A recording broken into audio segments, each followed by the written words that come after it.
Okay, but the tradition in the modern age, what is this one particularly about? And this is actually a great article to start with Hannah Arendt because it kind of sets the scene. What is this, I guess, tradition that we're talking about, and why is it important that we know about it? Why is it important that it ended? What are the consequences that it ended? Hannah Arendt starts with the allegory of the cave, which is what Plato wrote in the Republic, one of his works. It's the idea that, say, if you were born in a cave and you didn't know anything but this cave, and everybody in the cave with you also were kind of chained to this cave, and this is where you lived your whole life. And what you notice is that every once in a while, when you were looking at the wall of the cave, you saw some shadows passing by. And no one really knew what the origin of these shadows were, but what they came up with is that they came up with these kind of theories of what the shadows could be. So it could be like gods, or there could be certain patterns in the shadows. You can understand those patterns. And one day you kind of broke your shackles and you turned away from the cave and you basically made your way outside. And what you noticed is that the shadows weren't anything important in particular. They were just, you saw that there was a sun, and you saw that every once in a while a rabbit would pass, like the cave opening, and a shadow would emerge on the cave. And what you notice is that the real world, the true world, is not the world that's in the cave with the shadows, it's outside in the broad daylight. This world as we know it is imperfect, and perfection lies in a different realm, in the realm of eternal ideas that he calls it. Hannah Arendt thinks that Plato came up with this idea because his friend Socrates was basically condemned to death as a result of situations that happened on Earth. Athens was run by a democracy. They put Socrates on trial for corrupting the youth. As a result of this, people voted in democracy and put him to death. A tremendous impact on Plato, and Arendt believes that basically this event caused Plato to turn away from human affairs, from this world, and try to seek truth elsewhere. So it's this event that kind of started all of traditional political philosophy. So if Plato is the beginning, where he turns from human affairs, the state of the world, to the eternal transcendental realm, Marx is the end of traditional political philosophy because he does the opposite. What he does is that he turns away from philosophy and he seeks truth in human affairs. And we'll go over this more because there's a whole kind of section on Marx in this article.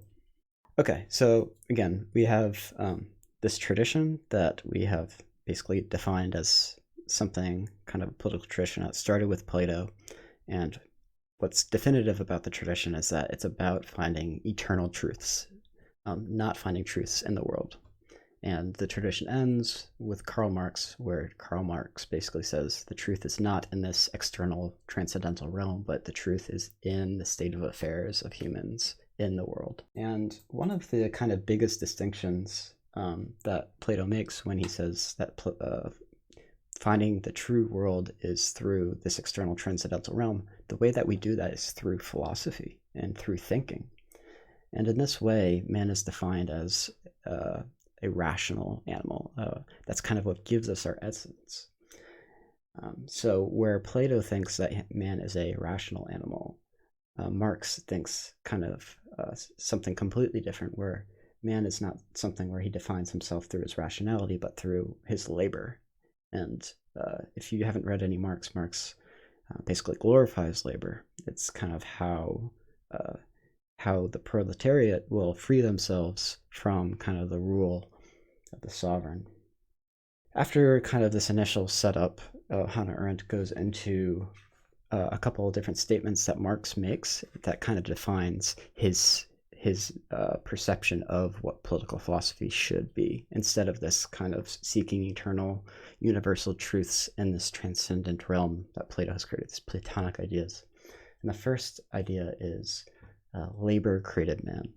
Hannah Arendt makes it explicit that these phrases that Marx came up with don't really have any meaning in themselves. They gain their meaning from juxtaposing them from the ideas of tradition. So when we say labor created man, that doesn't really mean anything, but when you say labor created man as opposed to tradition's statement that says God made man, Marx moves the essence of what makes us human from the transcendental realm into the material world. We're not dependent on this kind of nature that we have to work within the limits of in order to gain our essence or to be virtuous. To be virtuous, you have to act, not think, and you have to make yourself. That is kind of a huge dichotomy that Hannah Arendt emphasizes in this essay. Where Plato thinks, Marx acts. Action is what kind of reveals who you are, not how you think.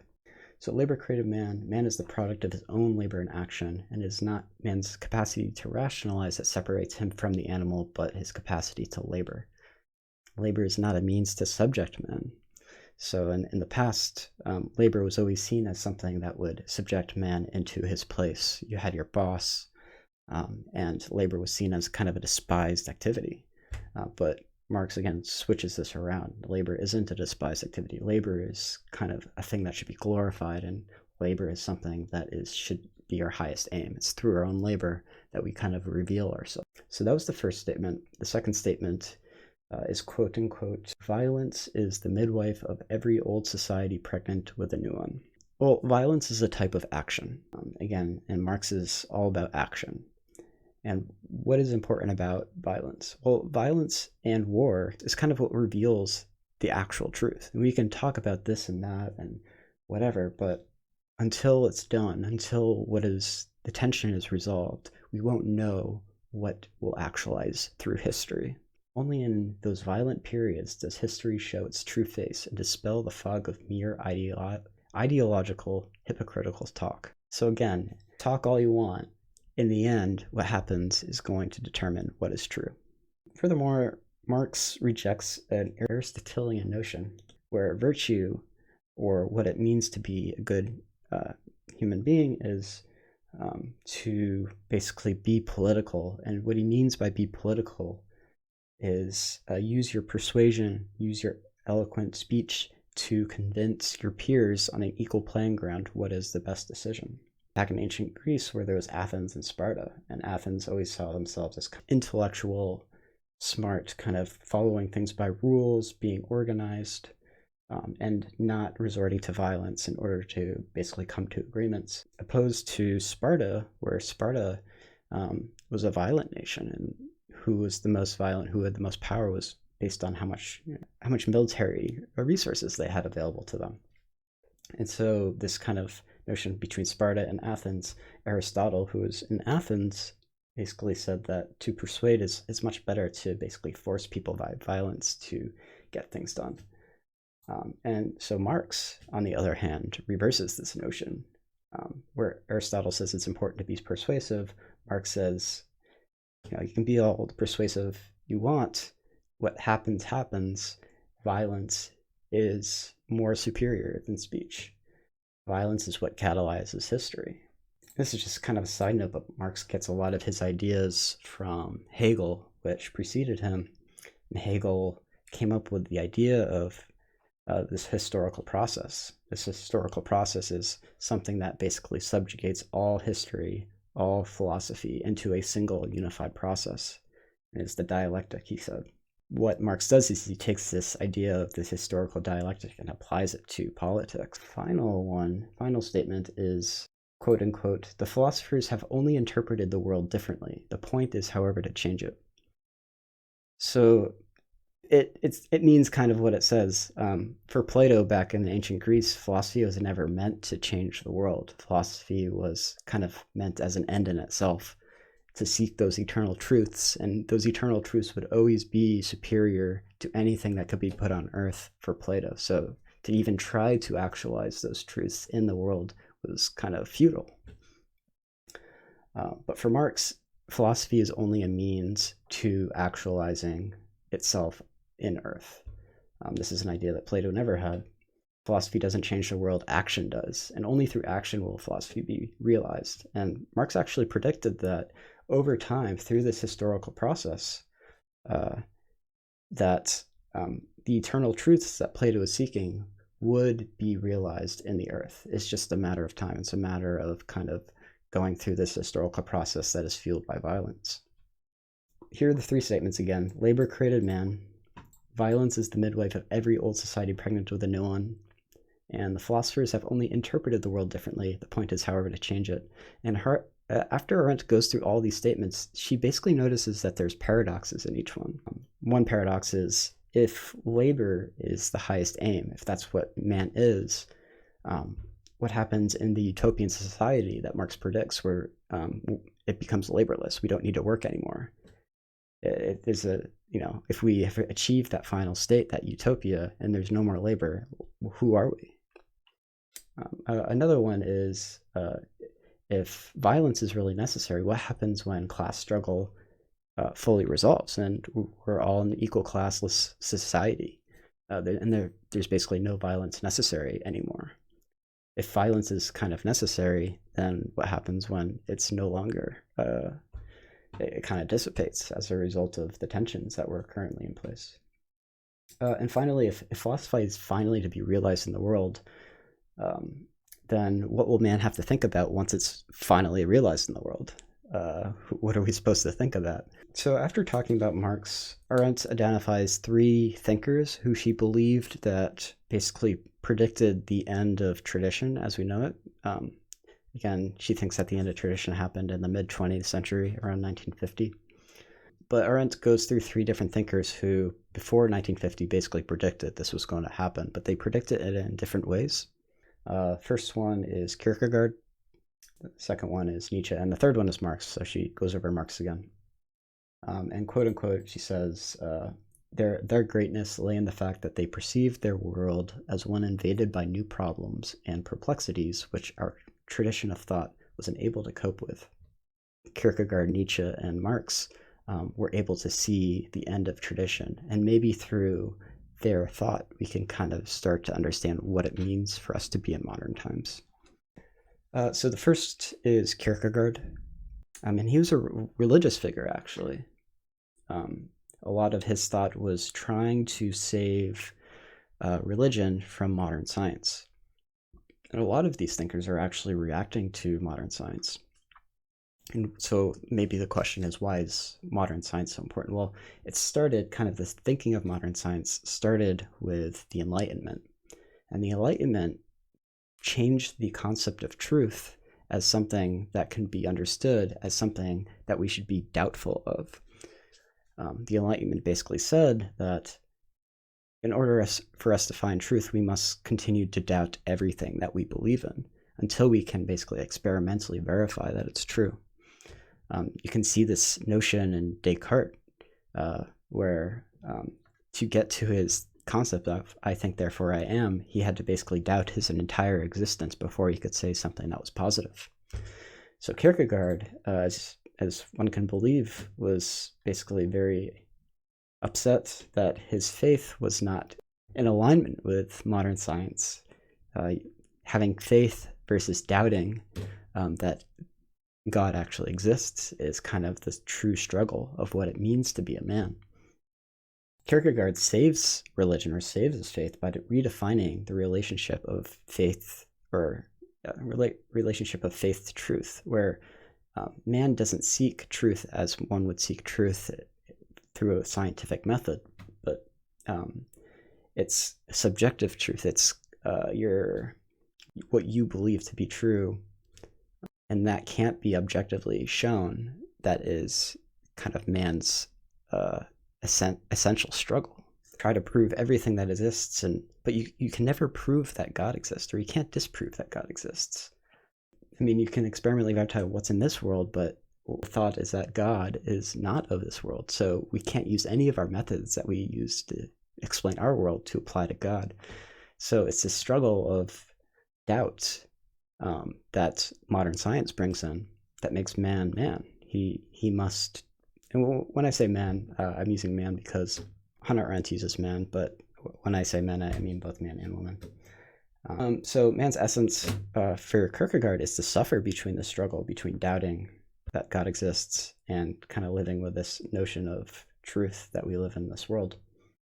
Again, he understood that no amount of scientific knowledge or facts could answer the questions that religious asks. Whereas the tradition says that man is a rational animal, Kierkegaard would argue that man is not a rational animal. Man essentially is a man of doubt. Marx also kind of rejects the concept of man essentially as a rational animal. And again, we kind of went over this, but he believes that man is a laboring animal. After Hegel transformed metaphysics into history, Marx uses Hegel's methods to superimpose the law of history onto politics. Whereas philosophy previously said only thinking is important, Marx comes in and says thinking and action and violence is what kind of makes history history. He understood that the kind of political conditions of the French and industrial revolutions were incompatible with traditions thought of labor. Again, where tradition thought labor was a despised activity that you could never basically, it should always be looked down upon. You can never really find any value in it. Marx kind of looked around and saw that everybody basically defined themselves by their job. And so we need a new relationship to labor. And Marx did that. He made labor the thing that should be glorified. It's what makes you you. Whereas tradition says man is a thinking thing, Marx says man is a thing that makes himself through his labor. And finally, Nietzsche steps in. So Nietzsche questions the idea of values, what is good and what is bad. If there are Platonic ideals of what is good and bad, that there are kind of these eternal truths, and we should strive for those truths. Nietzsche often refers to the Catholic religion as kind of the Platonic Platonism for the masses. And what he means by that is that they have this concept of good and bad, evil and like sin, and the greatest good, God. And they kind of set these things in stone, and people live by those static set of values. And what Nietzsche says is that there's really no objective values. There's no objective good. There's no objective bad. What value is what we make of it. And what Nietzsche did is that he kind of looked around his environment and he saw that values were basically made by social relationships. What we think of as good is whether that is valued in society for some reason. But again, it has no reason for that to be objective. Values are social commodities that have no significance of their own, but like other commodities, exist only in the ever-changing relativity of social linkages in commerce.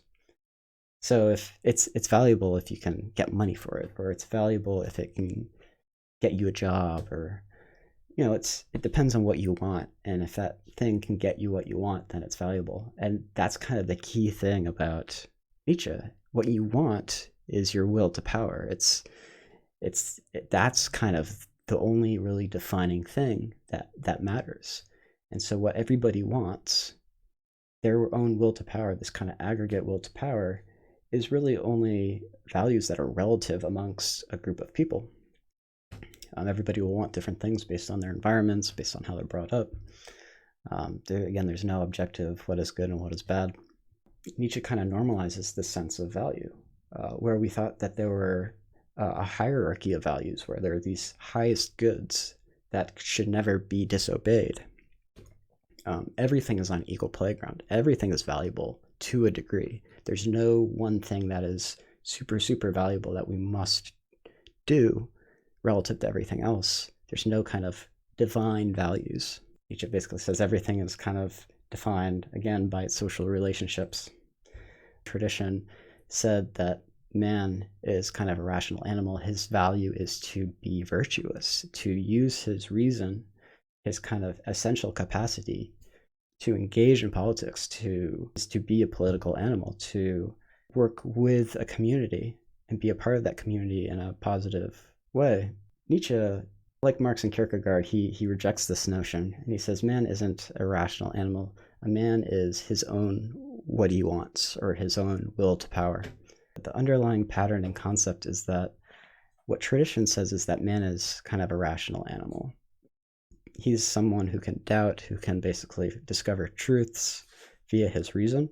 Marx, Kierkegaard, and Nietzsche says that they question not only that truth is not in this transcendental realm that Plato says it can be found on the earth, but man is essentially not a rational animal. Man has different types of experiences that defines who he is more so than his own reason. And for Kierkegaard, that was doubt and believing in things that you can really never prove subjective truth. Marx, it was to make yourself into who you are through your own action in this world. And for Nietzsche, it was basically understanding that there are no objective values, that it is kind of your will to power to lead your life in a way to basically make your life valuable for yourself. There's no objective values that you should follow. You have to make those values for yourself. That's basically the whole article. So in conclusion, the tradition that started with Plato can no longer be explained in our modern age. Hannah Arendt talks more about the implications of modernity and totalitarianism and how it's incompatible with tradition in other articles, but this article is more about defining tradition in the breaking tradition. So the tradition started with Plato.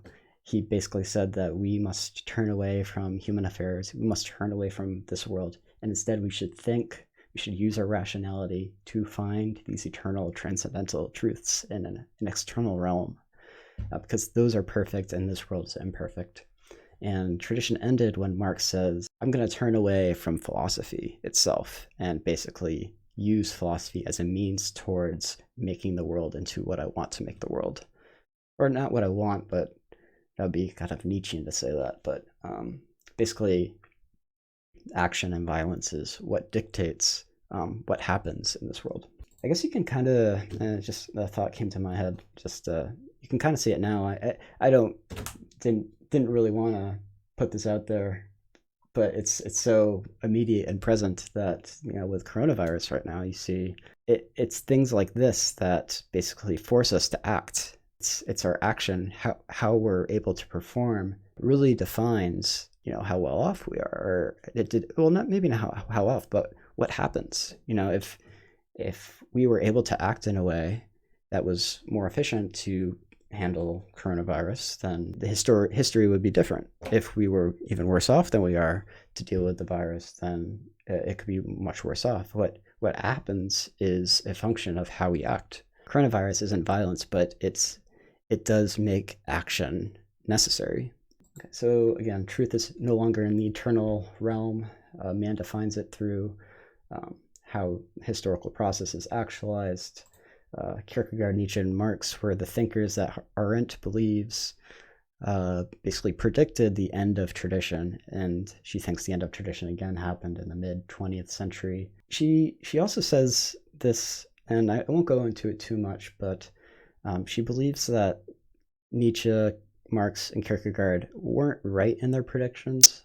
I mean, they were right in that they knew their tradition was ending, but they didn't know for the right reason. And she believes that they couldn't nail it down because they were so embedded in the tradition itself, since they were still living in traditional times, that they were so close to the vocabulary and the culture of tradition that they basically were too close to it to actually diagnose what was happening. We can actually look back on what they wrote, and since we are kind of far away from it now, we're far away from tradition, that created some distance, that we can look at it in a different way, that maybe we can actually try to understand what happened. And once we can understand what happened, we can use that to prevent disasters in the future.